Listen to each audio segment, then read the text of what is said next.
Uterine fibres जो होते हैं they are tumours of uterine muscle. By tumour I don't mean cancer. Tumour का मतलब होता है any growth in the body is called a tumour. 99% of tumours are not cancerous.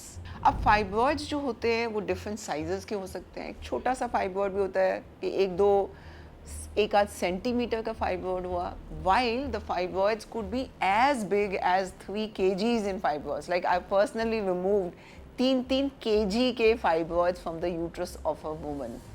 Fibroids could be single, fibroids could be multiple. I had a patient where we removed 42 fibroids from a uterus of a woman. So I still remember मेरे पास एक mother थी, वो अपनी daughter को मेरे पास इसलिए लेके आई कि मैम उसकी जीन्स की जिप नहीं बंद हो रही है.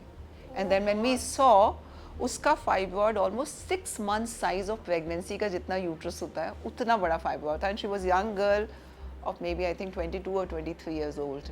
एंड ज़्यादातर लोगों को लगता है अच्छा पीरियड थोड़ा सा हैवी है, चलो थोड़ा सा पेनफुल है, शायद ऐसे ही होता होगा. अनफॉर्चुनेटली फाइब्रॉइड का कोई कॉज नहीं होता है.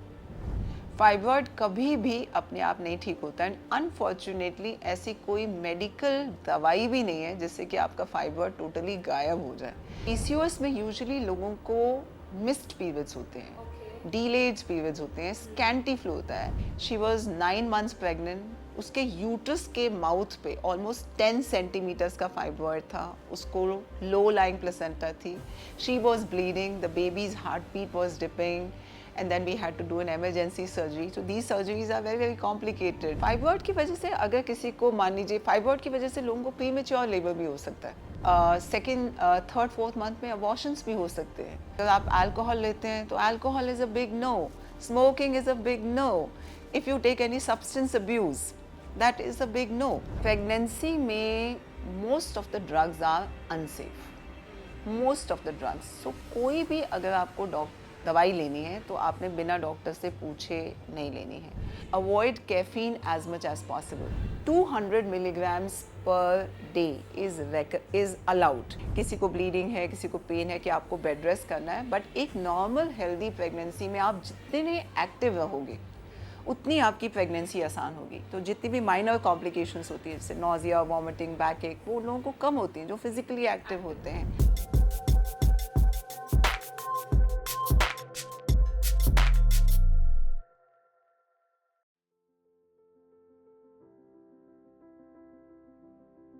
प्रेगनेंसी एक ऐसा टर्म है जिससे हर एक वुमेन रिलेट करती है. कुछ लोगों की प्रेगनेंसी काफ़ी स्मूथ रहती है और कुछ लोगों की प्रेगनेंसी में काफ़ी सारे कॉम्प्लिकेशंस आते हैं, जैसे कि यूट्राइन फाइब्रॉइड्स की कंडीशंस होती हैं, कंसीव करने में प्रॉब्लम होती है. कई बार क्या होता है कि ड्यूरिंग प्रेगनेंसी वुमेन का वेट गेन बहुत ज़्यादा हो जाता है. कुछ तरीके की चीज़ें उनको खाने के लिए बोली जाती हैं. तो आज के हमारे सेशन में आपके सारे कन्फ्यूजन्स दूर होंगे. आज हम बात करेंगे कि आपको प्रेगनेंसी में किन चीज़ों का ध्यान रखना है, क्या क्या चीज़ें हैं जिनका आपको टेक केयर करना बहुत ज़रूरी है. Hi, my name is Varsha Dubey and watching NBT life. आज हमारे साथ इन सारे टॉपिक्स पर बात करने के लिए मौजूद हैं gynaecologist, obstetrician and founder of Maitri, doctor Anjali Kumar. Hello doctor. Hi, how are you? I am very good and thank you. आपने मुझे इतने इम्पोर्टेंट सब्जेक्ट पे बात करने के लिए यहाँ पे बुलाया. So my privilege. Thank you so much ma'am for your time. Also जैसे कि मैंने बताया कि आज हम जो प्रेगनेंसी में कॉमन कॉम्प्लिकेशंस वुमेन फेस करते हैं उनके बारे में बात करेंगे. सबसे पहला सवाल मेरा आपसे है कि मोस्टली जो वुमेन होती हैं वो किन प्रॉब्लम्स को लेकर आपके पास आती हैं प्रेगनेंसी में? Yes pregnancy.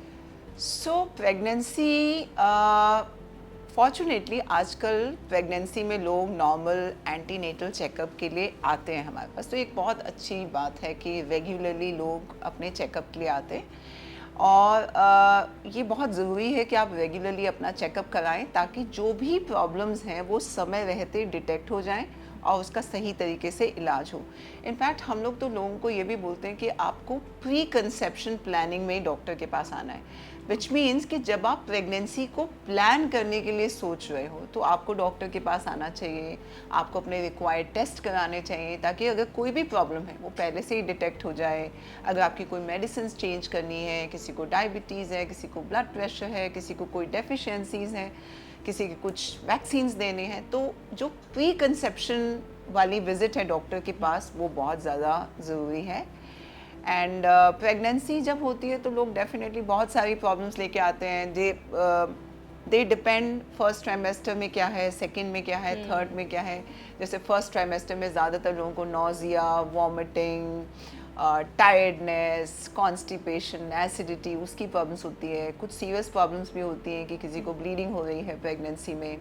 Second trimester usually जिसको हम बोलते हैं गोल्डन पीरियड ऑफ प्रेगनेंसी, मतलब वो सबसे ज़्यादा आसान फेज होता है प्रेगनेंसी का, जिसके अंदर फर्स्ट ट्राइमेस्टर सिम्टम्स होते हैं काफ़ी हद तक सेटल हो जाते हैं, और जो थर्ड ट्राइमेस्टर सिम्टम्स होते हैं वो अभी शुरू नहीं होते। तो थर्ड ट्राइमेस्टर में आते आते लोगों को बैक एक हो जाता है, कभी लेग्स में पेन हो रहा है, एसिडिटी फिर से आ जाती है, ब्रीदिंग डिफ़िकल्टी हो सकती है, स्किन इश्यूज हो जाते हैं बहुत लोगों को। Skin issues can start from first trimester only, hyper pigmentation हो जाती है, स्ट्रेच मार्क्स आ जाते हैं, तो मल्टीपल टाइप्स की प्रॉब्लम होती है। ओके मैम, अभी हमने प्रेगनेंसी के टाइम पर जो वुमेन आपके पास प्रॉब्लम्स लेकर आती है उनके बारे में बात की। I want to know from you, apart from pregnancy क्या क्या मेजर प्रॉब्लम्स होती है जिनसे वुमेन गो थ्रू करती हैं? नॉन प्रेग्नेंट लोग गायनेकोलॉजिस्ट के बाद क्यों आते हैं? बहुत सारा, मतलब ये तो पूरी गायनेकोलॉजी हो गई। Okay. तो ज़्यादातर लोग हमारे पास मेंस्ट्रुअल प्रॉब्लम्स के लिए आते हैं। मेंस्ट्रुअल प्रॉब्लम मतलब अगर किसी को पीरियड कम है या पीरियड ज़्यादा है, पीरियड किसी के बहुत छोटे टाइम के लिए चल रहे हैं, लंबे टाइम के लिए चल रहे हैं, पीरियड में ज़्यादा पेन हो रहा है, तो मोस्ट कॉमन लोग तो हमारे पास इसलिए आते हैं। Then of course vaginal discharge के लिए लोग आते हैं। बहुत सारे ट्यूमर्स होते हैं, जैसे फाइब्रॉइड्स हो गए, ओवेरियन सिस्ट हो गए, एल्डरली एज में मैलिग्नेंसीज होती हैं, उसके लिए आते हैं, एंड ऑफ कोर्स प्रेगनेंसी तो है ही, उसके लिए आते हैं। ओके मैम, आपने फाइब्रॉइड्स की बात की थी, तो आज भी ना सोसाइटी में लोग फाइब्रॉइड्स के बारे में इतना खुलकर बात नहीं करते, एक काइंड ऑफ ऑकवर्डनेस अभी भी है। सो पहले तो I want to know from you कि यूट्राइन फाइब्रॉइड्स होते क्या हैं और क्यों इतनी अवेयरनेस नहीं है लोगों में इसके बारे में? पहली बात तो ये समझते हैं कि यूट्राइन फाइब्रॉइड्स होते क्या हैं।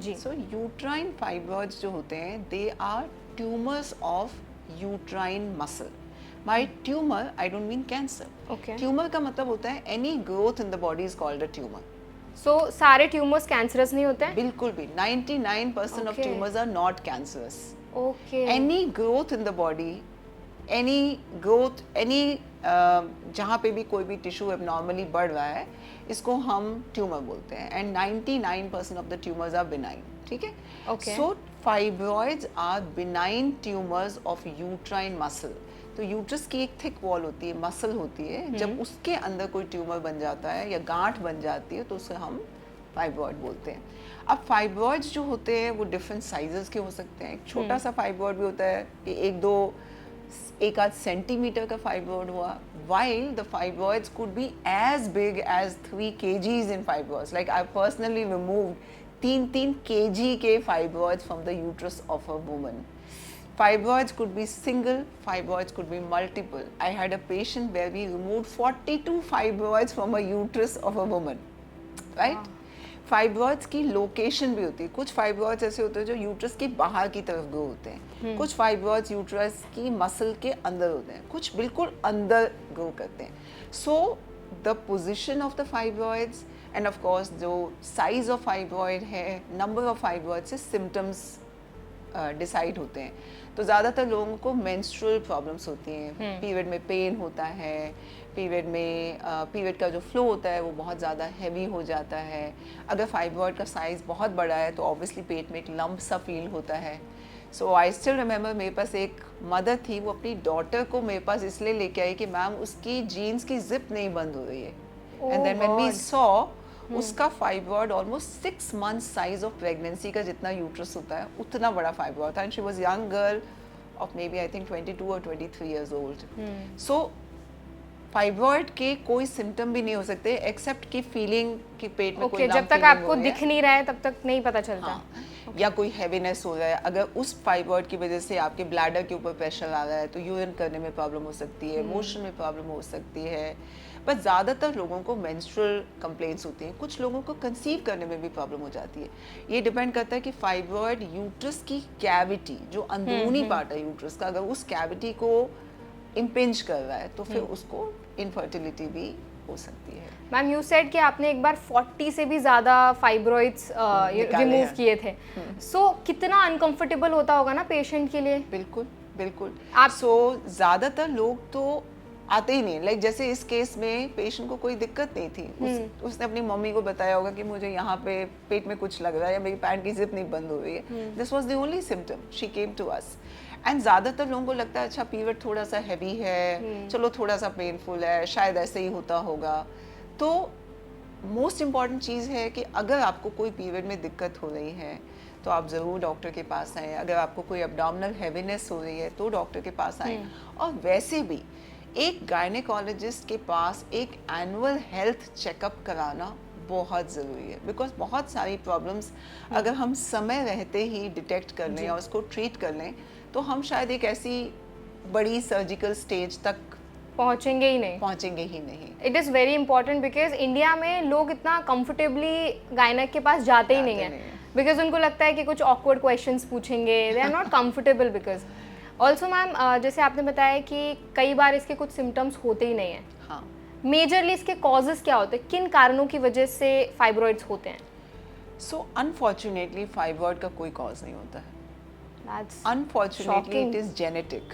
अनफॉर्चुनेटली मतलब कुछ फैमिलीज ऐसी होती हैं जहाँ पे फाइब्रॉइड आपकी जेनेटिक्स में चलता है, आपकी मॉम को था या आपकी मासी को था या आपकी नानी Hereditary को था, होता है हेरिडिटरी होता है। In most of the cases fibroid का कोई कॉज नहीं होता। Of course there are certain conditions which can make a fibroid grow. Fibroid जो होता है एक ईस्ट्रोजन डिपेंडेंट ट्यूमर होता है because it is part of uterine muscle. तो जो भी हाई ईस्ट्रोजेनिक डोमिनेंस स्टेट्स होती हैं या ईस्ट्रोजेनिक डाइट्स होती हैं जैसे कि inflammatory diets, process food, package food, इससे फाइब्रॉइड जो है थोड़ा सा ज़्यादा बढ़ सकता है। ट्रिगर हो जाता है। Having said that, हम ये नहीं कहेंगे कि आपकी डाइट आप ठीक कर लो तो आपका फाइब्रॉइड गायब हो जाएगा। नहीं, ऐसा नहीं है। अगर फाइब्रॉइड है तो फिर उसके लिए एक डेफिनेट प्रॉपर एक आपको गायनेकोलॉजिस्ट से सलाह करके जो भी ट्रीटमेंट आपके लिए बेस्ट है वो आपको डॉक्टर बताएंगे। मैम किस एज ग्रुप के लोगों को ज्यादा होता है फाइब्रॉइड? किसी भी एज ग्रुप के हो सकता है, किसी भी एज में हो किसी सकता भी है? एज ग्रुप को हो सकता है। इवन 7-8 इयर्स की जो 7-8 इयर्स तो नहीं, क्योंकि तब तक तो यूट्रस इतना होता Form ही नहीं होता। बड़ा नहीं होता है। But typically I have seen a fibroid in a 16-year-old girl also and it can happen up to 60-70 years also. Okay ma'am, बहुत से ऐसे लोग हैं जिनको लगता है कि फाइब्रॉइड्स अपने आप ही ठीक हो जाता है, तो वो जैसे आपने बताया कि गायनेक के पास जाना कंफर्टेबल फील ही नहीं करते वो लोग, तो मोस्टली क्या होता है वो सोचते हैं कि अपने आप ठीक हो जाएगा, इसके लिए कोई मेडिकेशंस किसी ट्रीटमेंट की ज़रूरत नहीं है। इज़ इट पॉसिबल कि अपने आप फाइब्रॉइड्स ठीक हो जाए? नहीं, फाइब्रॉइड कभी भी अपने आप नहीं ठीक होता है। अनफॉर्चुनेटली ऐसी कोई मेडिकल दवाई भी नहीं है जिससे कि आपका फाइब्रॉइड टोटली गायब हो जाए। There are certain medicines available जिससे हम फाइब्रॉइड की ग्रोथ को थोड़ा सा कम कर सकते हैं, but most of the fibroids usually require surgical treatment. But again इसका मतलब ये नहीं है कि हर फाइब्रॉइड को सर्जरी की ज़रूरत है। अगर किसी को छोटा सा फाइब्रॉइड है जिसकी वजह से कोई प्रॉब्लम नहीं हो रही है तो हम उसको कुछ नहीं करते, उसको हम खाली ऑब्जर्व करते रहते हैं और देखते हैं कि बढ़ रहा है कि नहीं। लेकिन अगर कोई फाइब्रॉइड जिससे कोई बहुत ज़्यादा सिम्टम हो गए हैं, या अगर कोई फाइब्रॉइड बहुत ही रैपिडली ग्रो कर रहा है, या कोई फाइब्रॉइड सडनली एक पर्टिकुलर एज के बाद आ गया, पोस्ट मेनोपॉजल वुमेन में आ गया, तो these are some signs where the doctor would want to take an action. Okay, also ma'am fibroids जो होते हैं क्या इनसे कंसीव करने, जैसे आपने मेंशन किया था कि कंसीव करने में बहुत ज़्यादा प्रॉब्लम होती है, और क्या क्या कॉम्प्लिकेशंस हो सकते हैं वुमेन की बॉडी में? सो हर पेशेंट को फाइब्रॉइड जिसको है ज़रूरी नहीं है कि उससे इनफर्टिलिटी होगी या कंसीव करने में प्रॉब्लम होगी। ये डिपेंड करता है कि वो फाइब्रॉइड यूट्रस के अंदर की तरफ ग्रो कर रहा है या बाहर की तरफ ग्रो कर रहा है। अगर यूट्रस के अंदर की जो कैविटी होती है जिसको हम यूट्राइन कैविटी बोल रहे हैं, अगर वो डिफॉर्म हो गई है फाइब्रॉइड्स की वजह से तो इनफर्टिलिटी हो सकती है। बाकी सिम्टम्स, पीरियड में प्रॉब्लम हो सकती है, हैवी पीरियड्स हो सकते हैं, पेनफुल पीरियड्स हो सकते हैं, इन बिटवीन ब्लीडिंग हो सकती है, feeling of pressure in the abdomen, inability to pass urine or difficulty in passing urine, difficulty in passing motion. These are common symptoms. जैसे मैम आपने जो सिम्टम्स अभी बताया, आई थिंक ऐसे सिम्टम्स ना PCOS में भी होते हैं, तो कैसे डिफरेंशिएट किया जाता है? नहीं, पीसीओएस में इस तरह के सिम्टम नहीं होते। Okay. पीसीओएस में यूजुअली लोगों को मिस्ड पीरियड्स होते हैं, ओके डीलेड पीरियड्स होते हैं, स्कैंटी फ्लो होता है।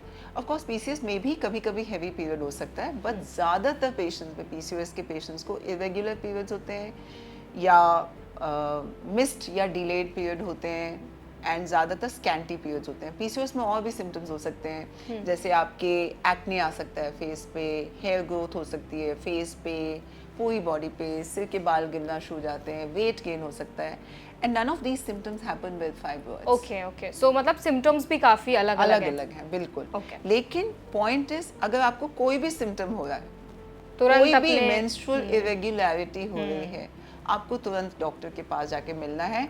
एंड अगर आप एनुअली अपने गायनेकोलॉजिस्ट से मिल सकते हो, चाहे वो किसी भी एज से हो, इनफैक्ट मैं तो सब लोगों को बोलती हूँ, by the time your girl is about 17-18 years of age, this is actually the most premium time to go to take her to a gynecologist for a mother, कि अपनी डॉटर को जब वो 17-18 साल की हो जाती है, अब एक गायनेकोलॉजिस्ट के पास लेके जाएं।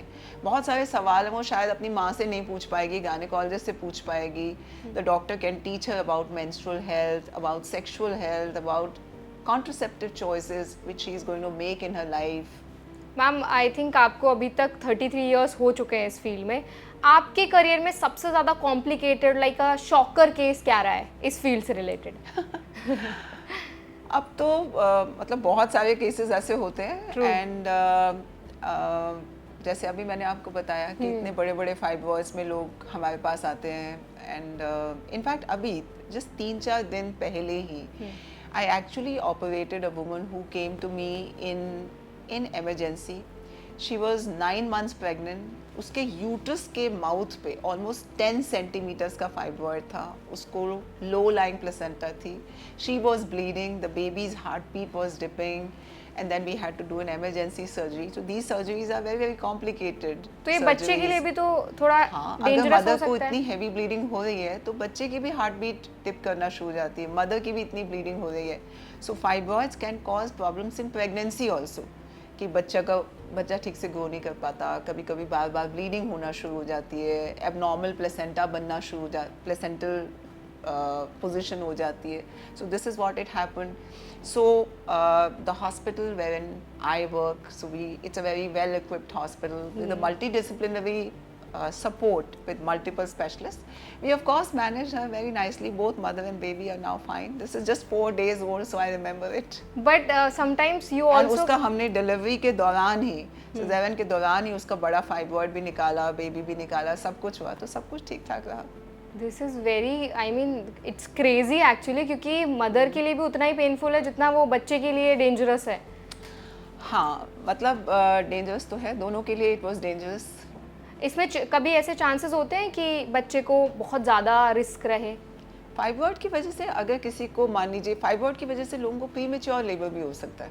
ओह। सेकेंड, थर्ड, फोर्थ मंथ में अबॉर्शंस भी हो सकते हैं, बिकॉज फाइब्रॉइड जो है यूट्रस की कैविटी को डिफॉर्म कर देता है, तो बच्चे को ठीक से बढ़ने नहीं देता, तो अबॉर्शंस हो सकते हैं।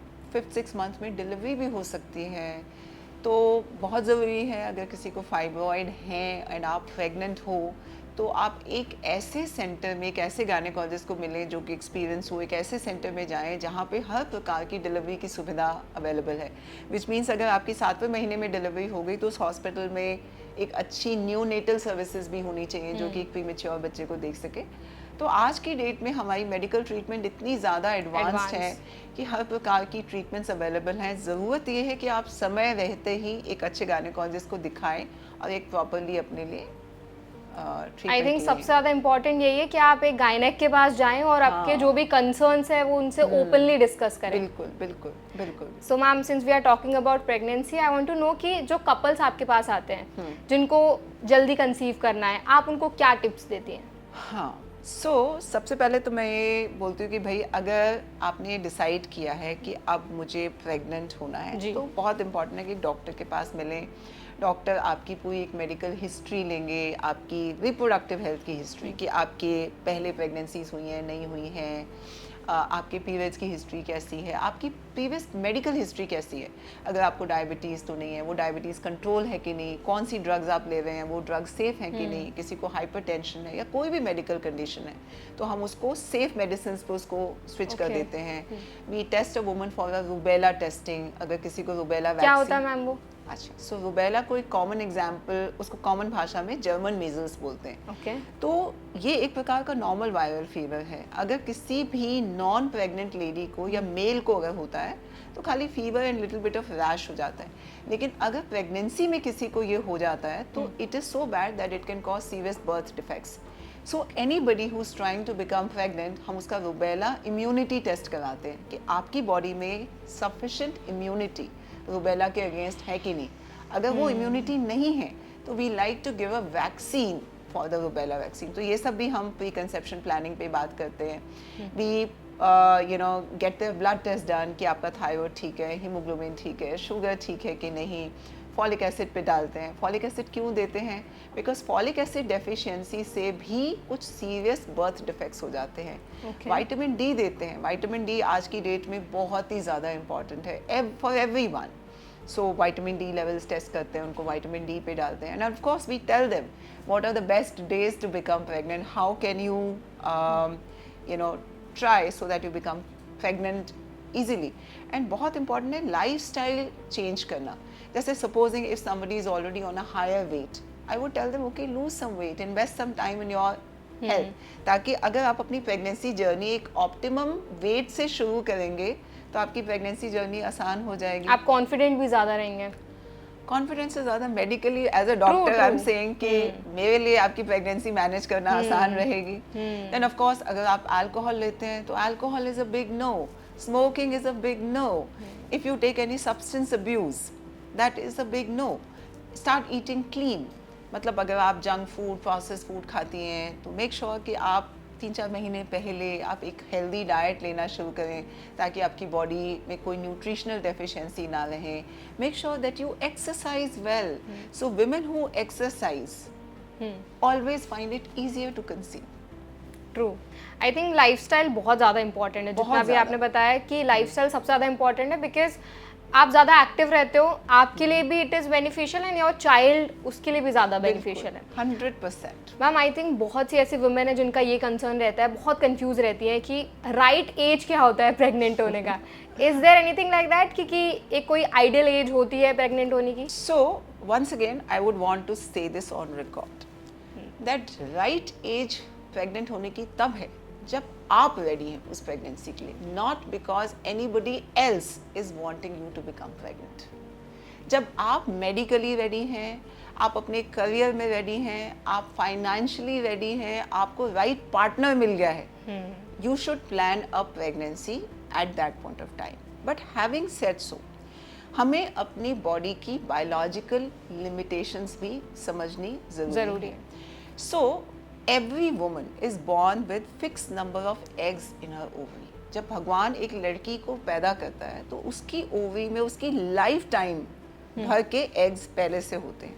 उसके बाद वो एग जो है वो कम होना शुरू हो जाते हैं। इसको हम ओवेरियन रिजर्व बोलते हैं, which means how many good quality eggs are there in your ovary. और हर समय रहते वो धीरे धीरे वो एग्स का नंबर जो है वो कम होता जाता है। सो जितने भी मेडिकल रिकॉर्ड्स बोलते हैं, they say that women find it easier to conceive and the pregnancy is most healthy without any complications when this happens in early 20s. But once again we understand कि आज की date में there is so much which a woman does and must do, you know, there is so much to do, सब कुछ। तो आप क्या कर सकती है कि मेक श्योर कि आप मेडिकली हेल्दी हो, सबसे पहली चीज़, कि सो दैट व्हेन जब आप डिसाइड करें कि मैं प्रेग्नेंट हूँ, एटलीस्ट आपको अपनी बॉडी हेल्दी होनी चाहिए, आपका वेट सही होने चाहिए, कोई मेडिकल कॉम्प्लिकेशंस नहीं होनी चाहिए, कोई डेफिशिएंसीज नहीं होनी चाहिए, no alcohol, no smoking. And अगर आपको लगता है कि मुझे अभी भी प्रेगनेंसी करने में समय है, तो आजकल हमारे पास बहुत ही अच्छी टेक्निक्स आ गई हैं जिससे हम आपकी एग्स को प्रिजर्व भी कर सकते हैं। Wow. So this is known as egg freezing या oocyte फ्रीजिंग, कि बिफोर आपका ओवेरियन रिजर्व इतना कम हो जाए, हम आपकी ओवरी में से कुछ एग्स को स्टिमुलेट करके निकाल के उसको फ्रीज कर सकते हैं फॉर अ लेटर यूज़। ज़रूरी नहीं है कि आपको उनको यूज़ करने की ज़रूरत पड़ेगी, लेकिन अगर आपको प्रेगनेंसी कंसीव करने में दिक्कत हो रही है, अगर आपके डॉक्टर बोलते हैं कि आपका ओवेरियन रिजर्व अब कम है, तो एटलीस्ट आपके पास एक बैकअप है जिसको आप कभी भी यूज़ कर सकते हैं। मे बी आई थिंक इसीलिए लोग बोलते हैं कि आफ्टर 40s प्रेग्नेंट होना थोड़ा डिफिकल्ट होता है, बिकॉज यू सेड ना कि एग्स का जो क्वांटिटी होता है वो टाइम कम होता रहता है। 40 भी थोड़ा आपने ज़्यादा लंबा बोल दिया। Okay, so after 30 also it's difficult. हाँ, सो मतलब like I said the best time जो होता है वो बिफोर 30 होता है, earlier the better. Okay, so but once again ये इसलिए नहीं पैदा करना है कि मेरी मम्मी बोल रही है या मेरी सोसाइटी बोल रही है कि मुझे अभी शादी हो जानी चाहिए, मेरा बच्चा हो जाना चाहिए, बट तब तक हमें क्या करना है, अपने आप को मेडिकली फिट रखना है and talk to your doctor. अपना एक ओवेरियन रिजर्व का आजकल बहुत आसान होता है टेस्ट करना, बहुत सारे बहुत ही सिंपल टेस्ट होते हैं, ब्लड टेस्ट, जिससे हम ये फाइंड आउट कर सकते हैं कि आपका ओवेरियन रिजर्व कितना है। Okay. Also ma'am a very important question, जब जो कपल्स होते हैं जब वो अपना बच्चा प्लान कर रहे होते हैं उस टाइम पे दे गेट कंफ्यूज कि सेक्सुअल इंटरकोर्स कितना होना चाहिए during that period when they are trying to conceive. So कितने से ज़्यादा कब होना चाहिए, ये ज़्यादा इम्पॉर्टेंट है। सो प्रेगनेंसी कब होती है, जब मिड साइकिल ओव्यूलेशन होती है एंड अगर उस समय इंटरकोर्स हुआ और वो एग फर्टिलाइज हो गया तो प्रेगनेंसी हो जाएगी। अगर उससे पहले और उसके बाद में इंटरकोर्स हुआ तो प्रेगनेंसी नहीं होएगी, क्योंकि एग ही नहीं है, या एग वहाँ तक होके डेड हो गया। एग की लाइफ जनरली 48 to 72 आवर्स होती है मैक्सिमम। वंस इट इज ओव्यूलेटेड उसके बाद 2 से 3 दिन की विंडो होती है जिसमें वो कंसीव हो सकता है, उसके बाद वो एग डेड हो जाता है। सिमिलरली स्पर्म्स की भी इतनी लाइफ होती है, वंस आफ्टर द इंटरकोर्स वो स्पर्म उस ट्रैक में खाली 2 से 3 दिन तक जिंदा रहता है, उसके बाद वो डेड हो जाता है। सो दैट इज वाई आपको अराउंड ओव्यूलेशन टाइम अपना इंटरकोर्स प्लान करना चाहिए to maximise your chances of getting pregnant. Okay ma'am, एक और सवाल रहता है, बहुत से लोग कंफ्यूज रहते हैं ये सोच के कि अगर कोई महिला प्रेग्नेंट है ऑलरेडी उस टाइम पे उनको सेक्सुअल इंटरकोर्स करना चाहिए?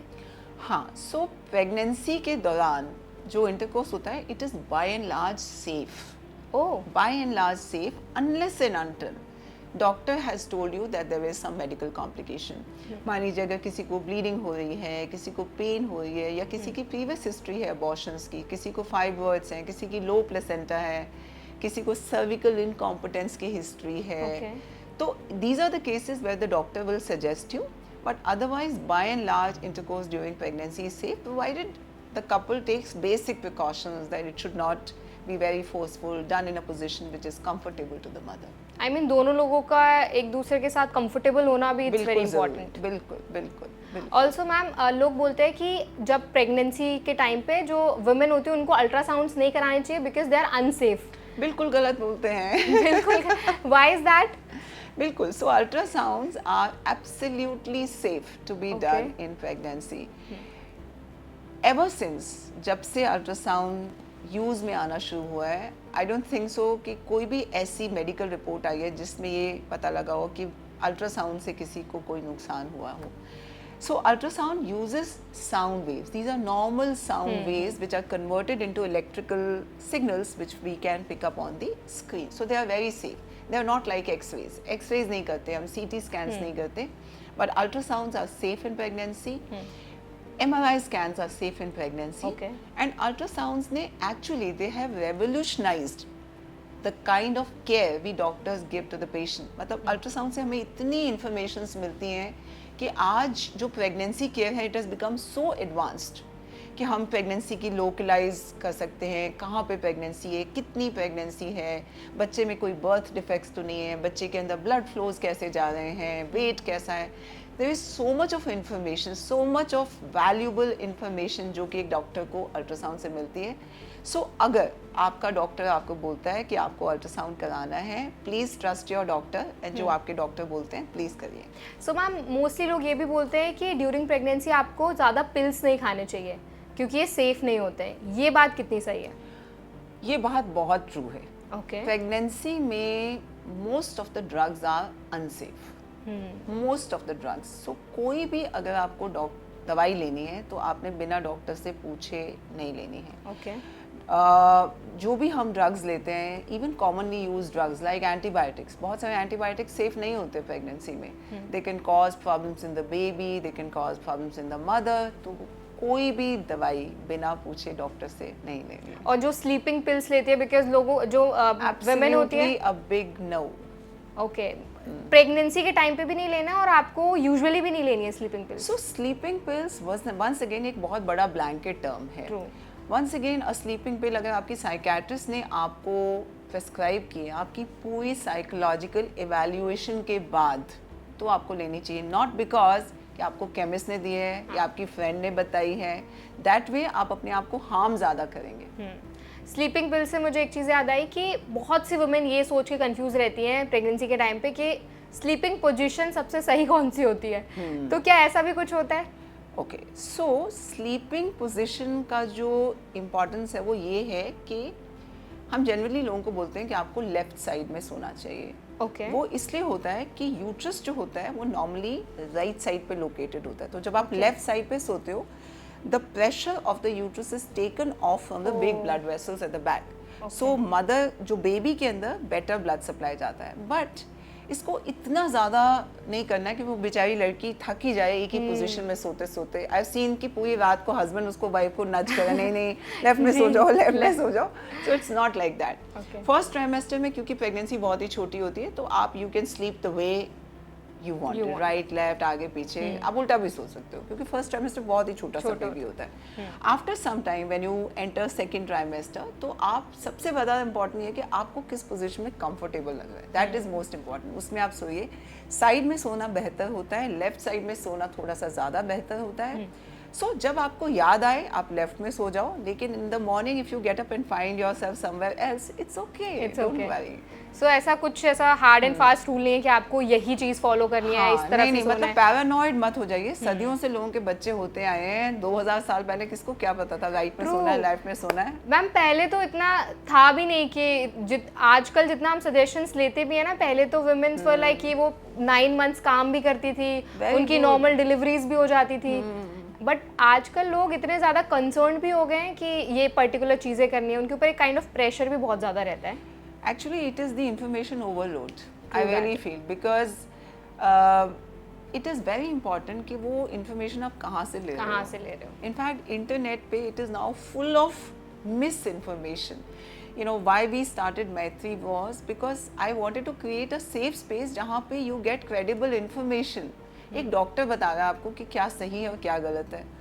XYZ आपको कुछ भी बता रहा है तो please don't follow them with due respect. बिल्कुल. And I think follow credible sources obviously. And Maitri is a platform जहाँ पर उनको एक रिलायबल इन्फॉर्मेशन मिल रही है.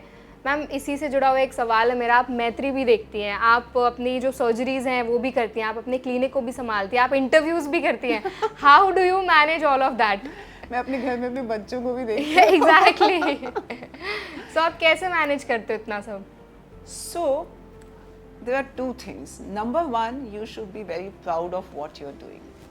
If you are proud of yourself कि मैं जो काम कर रही हूँ is what is correct, because आपको अंदर से पता है कि मैं जो कर रही हूँ वो सही है कि नहीं है. So अगर आप अपने लिए proud feel करती ना, you will make everybody else around you to be proud of yourself. तो be very proud of what you're doing. And never ever feel guilty of working in your profession. So अगर आप ये constantly सोचेंगे अरे मैं को तो ये भी करना था, मुझे तो ये भी करना था, of course करना है. Just because I'm a doctor doesn't mean that I have to be a bad mom, or just because I'm a good mom doesn't mean that I have to be a bad doctor. So हम दोनों ही चीज़ें कर सकते हैं. At times yes of course थोड़ा सा difficult होता है, थोड़ा सा कभी कभी overwhelming भी होता है. And but अगर आप पैशनेट हैं, अगर आपको लव है अपने काम से तो आप उसको ज़रूर करेंगे. And secondly you must invest time in looking after yourself. True. अगर लोगों को बोलने से पहले आपको ये जो आप प्रीच करते हो you have to practise it yourself. You know if I tell people आपको एक्सरसाइज करनी है, I make sure that I exercise every day without fail. If I tell people that you should eat healthy, I have to make sure that I eat healthy. Not because of how cosmetically I would look, because medically मुझे healthy होना है. सो अपना ख्याल रखें and be proud of what you do. Also ma'am one thing is very important, when you get the right support, जब आपको आपके आसपास के लोग इतने पॉजिटिव मिलते हैं, आपको एक अच्छा इन्वायरमेंट मिलता है, तो भी आप ज़्यादा अच्छे से ग्रूम कर पाते हैं. बिल्कुल. I am lucky that I have a supportive family, but in case your supportive family you don't have a supportive family, ask for it. It's your right. It's your right. And otherwise, you create a good support system around you so that you can work in your profession without any guilt. That's very important. I think every woman, जो भी औरत इसको देख रही है, please be very proud of what you are doing. जो भी profession आपका है, उसको दिल से करें, पूरी शिद्दत से करें. आई एम 100% श्योर आज you'll be जितनी भी great. वुमेन ये सेशन देख रही हैं वो आपसे बहुत ज़्यादा इंस्पायर हो रही होंगी, because you are doing a very good job. आप मैत्री भी देख रही हैं, आप अपना प्रोफेशन भी इतने अच्छे से हैंडल कर रही हैं. मैम हम सोशल मीडिया के बारे में बात कर रहे थे, तो आई टोल्ड यू कि बहुत सारे ऐसे मिसकंसेप्शंस चलते रहते हैं. एक और चीज़ मैंने सुनी थी कि मोस्टली जो वुमेन होती हैं ड्यूरिंग प्रेगनेंसी, अगर वो आटा गूंथती हैं तो उनको नॉर्मल डिलीवरी होती है. Is I it true? wish इतना सिंपल होता कि हम भी किसी पेशेंट को बोलते अब आप आटा गूंद लो तो आपकी डिलीवरी हो जाएगी.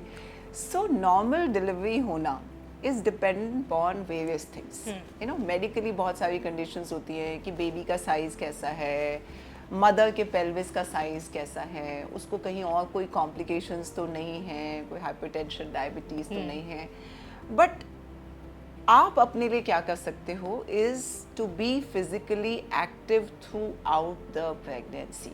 It is very very important. Unless and until आपको डॉक्टर ने बोला है किसी को ब्लीडिंग है, किसी को पेन है कि आपको बेड रेस्ट करना है, बट एक नॉर्मल हेल्दी प्रेगनेंसी में आप जितने एक्टिव रहोगे उतनी आपकी प्रेगनेंसी आसान होगी. तो जितनी भी माइनर कॉम्प्लिकेशंस होती हैं जैसे नोजिया, वॉमिटिंग, बैक एक, वो लोगों को कम होती हैं जो फिजिकली एक्टिव होते हैं.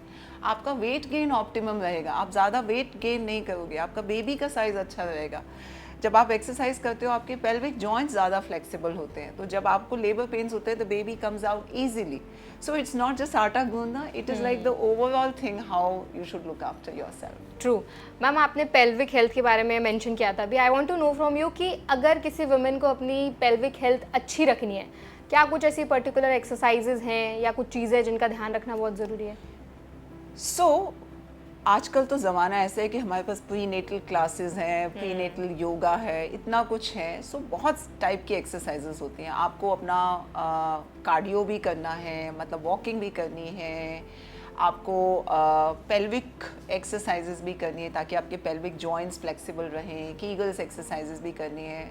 आज शायद मैं आपको डेमोन्स्ट्रेट या बता नहीं पाऊँगी, बट आप किसी भी अच्छे जहाँ भी आप डॉक्टर को दिखा रहे हो, मोस्ट ऑफ द हॉस्पिटल्स आजकल वहाँ पे प्री नेटल क्लासेस होती हैं, नहीं तो आपको ऑनलाइन भी बहुत कुछ दिख जाएगा.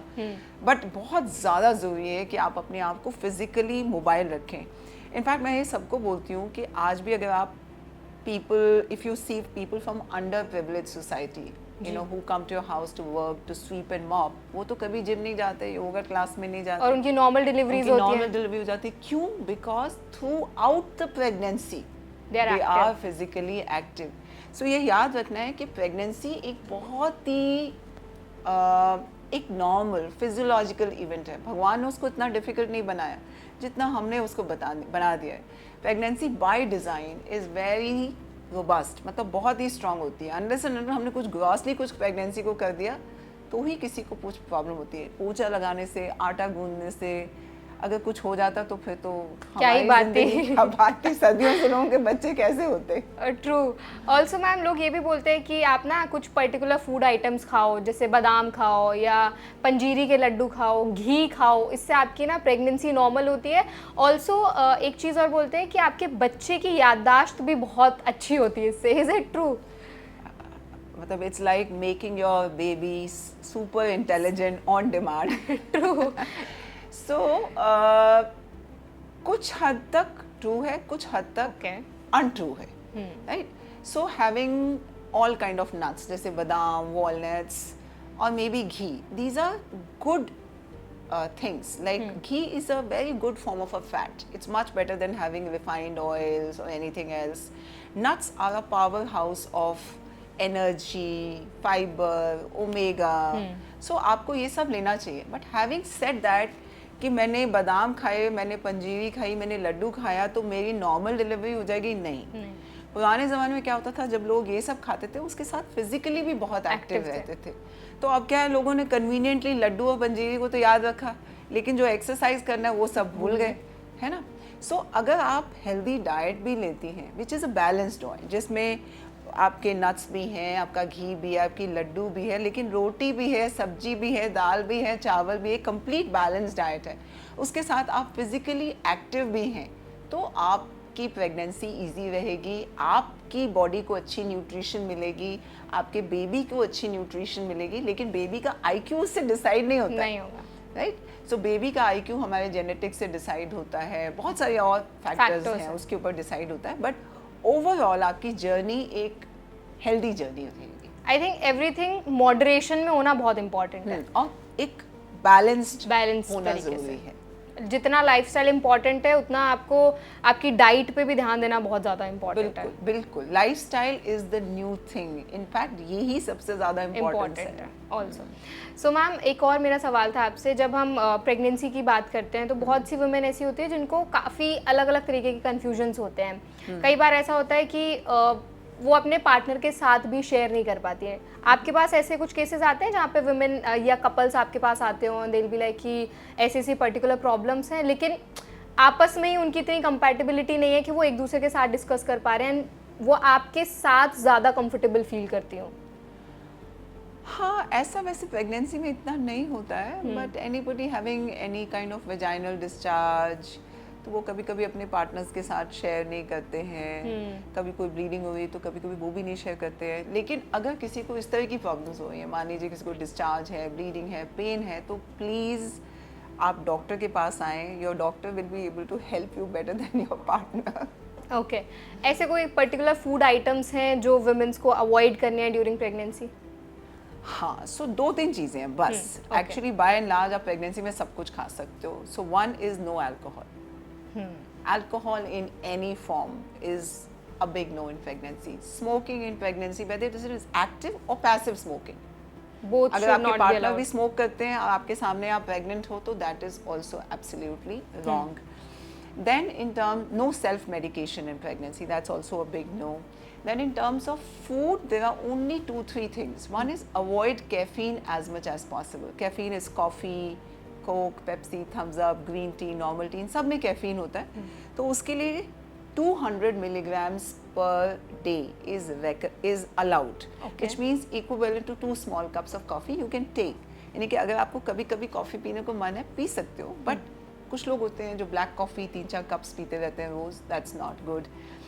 Lot of people have myths about fruits like papaya, pineapple. So it is by and large a very big myth. हमारी किसी भी किताब में बेचारे pineapple या पपीता या उसके बारे में नहीं लिखा है.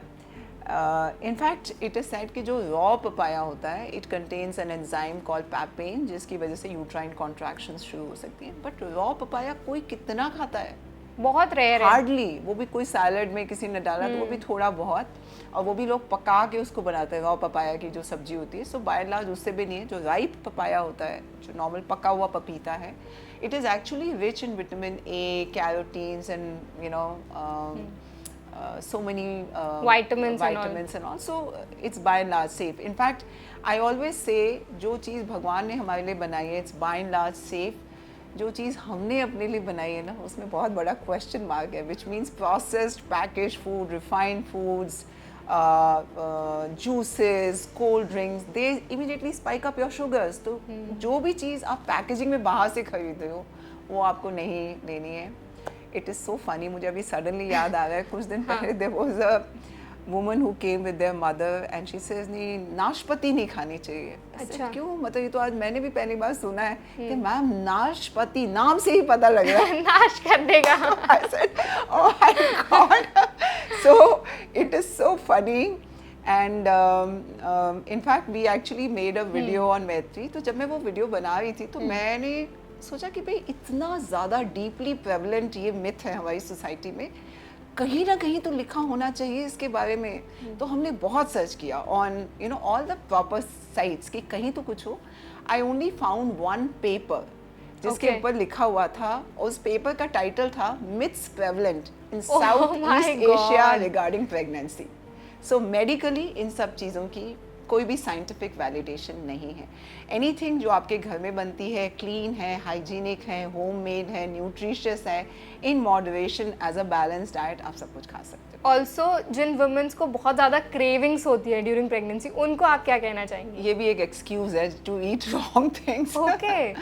सो ठीक है, आप अपने दिल को इतना ज़्यादा टॉर्चर मत कीजिए, जो मन करे। अगर आपका चॉकलेट खाने को मन है, आइसक्रीम खाने को मन है, बट आपको प्लीज़ ये समझना है कि ये एक बैलेंस्ड डाइट का पार्ट होना चाहिए। ऐसे नहीं कि आप पूरे दिन भर में एक पूरे टब ऑफ आइसक्रीम खा लिया या बड़ा आपने चॉकलेट खा लिया, ऑब्वियसली जेस्टेशनल डायबिटीज़ आ जाएगा, शुगर्स बढ़नी शुरू हो जाएंगी, आपका वेट बढ़ जाएगा, बेबी का वेट बढ़ जाएगा। वंस इन अ वाइल आपने थोड़ी सी आइसक्रीम खा ली, एक बाइट आपने चॉकलेट का ले लिया, it's good, it's okay. You mention कि वेट गेन बहुत होता है प्रेगनेंसी के टाइम पे। अगर आप आलतू फालतू चीज़ें भी खाते हैं तो भी वेट गेन बढ़ सकता है। कितना वेट गेन नॉर्मल होता है ड्यूरिंग प्रेगनेंसी? सो हमारे पास जो मेडिकल क्राइटेरिया है वो आपके प्री प्रेगनेंसी वेट से हम उसको कैलकुलेट करते हैं। ओके। एक एवरेज वुमन को 9 to 15 kgs weight gain allowed है, नॉर्मल है? नॉर्मल है। 9 to इतना होना चाहिए। अगर इससे कम वेट गेन है, इसका मतलब बहुत सारी इंपॉर्टेंट चीज़ें हमारी बॉडी में ठीक ठाक नहीं हो रही है। अगर कोई लेडी अंडर वेट है before the start of pregnancy, then she can gain more weight. अगर कोई लेडी ओवर वेट है तो उसको वेट गेन कम होना चाहिए। Even if she gain 7-8 kgs और 6 kgs, then also we are okay. अगर वो 120 kg की ऑलरेडी है, I would want her to gain only 6 or 7 kgs, like that. Okay, so I think weight पे आपको मैनेज करना बहुत इंपॉर्टेंट है। बहुत इंपॉर्टेंट है। वो तभी होगा जब आप सही खाना खाएंगे और अपने आप को फिजिकली एक्टिव रखेंगे। बिल्कुल। मैम, एनी टिप्स आप जो यंग कपल्स हैं उनके साथ शेयर करना चाहेंगे ताकि वो pregnancy? Yes for pregnancy. So ज़्यादा स्ट्रेस मत लीजिए कि कब मुझे प्रेगनेंसी प्लान करनी है। जब आप मेडिकली रेडी हों तब आप डेफिनेटली प्लान करें एज अर्ली एज पॉसिबल। अगर प्लान नहीं कर रहे हैं तो पहले आप गायनेकोलॉजिस्ट के पास जाएं, आप अपना पूरा चेकअप कराएं, सो दैट आपको एक रियलिस्टिक एक्सपेक्टेशन हो कि मैं कब तक वेट कर सकती हूँ। And once you get pregnant, बहुत इंपॉर्टेंट है कि आप एक अच्छे गायनेकोलॉजिस्ट के पास, एक अच्छे हॉस्पिटल में जाके अपना रेगुलर चेकअप कराएं। And always be very happy, always be very very proud of what you doing. Thank you so much ma'am for such an insightful session. I hope बहुत से लोगों को इस सेशन से काफ़ी ज़्यादा इन्फॉर्मेशन मिली होगी और जो भी आपने टिप्स शेयर किया हमारी ऑडियंस के साथ काफ़ी हेल्पफुल रहेंगे। Thank you so much for your time. Thank you for inviting me. Thank you ma'am. So I hope आज का सेशन आपको हेल्पफुल लगा होगा। अगर आज का सेशन आपको पसंद आया हो तो सेशन को लाइक करें, वीडियो को शेयर करें और ऐसे और भी वीडियोस देखने के लिए हमारे चैनल को सब्सक्राइब करना ना भूलें।